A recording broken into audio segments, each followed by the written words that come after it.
Welcome to Guide Guru. We hope this video helps. You start by confirming your license and signing in because Copilot requires an enabled tenant and an up-to-date client. Once signed in, make sure MFA completes and open the app you'll use. Next, enable Copilot from the ribbon or app settings. If you don't see it, check with your admin. You'll immediately see the Copilot icon. Click it to open the pane and begin. This gets you into the working environment quickly so you can run your first prompt.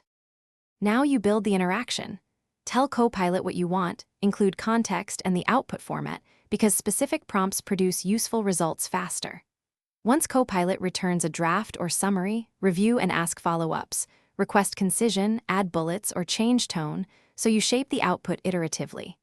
If you need organizational data, link files or use connectors to pull SharePoint, OneDrive, or Outlook content. Copilot can reference those sources when given access.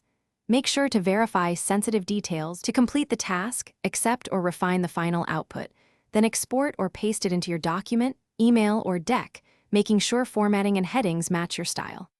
Always validate numbers and source references because Copilot can hallucinate details.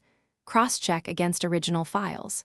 If things go wrong, restart the app, install updates, sign out and back in, and verify tenant Copilot policies. If still unresolved, ask your admin.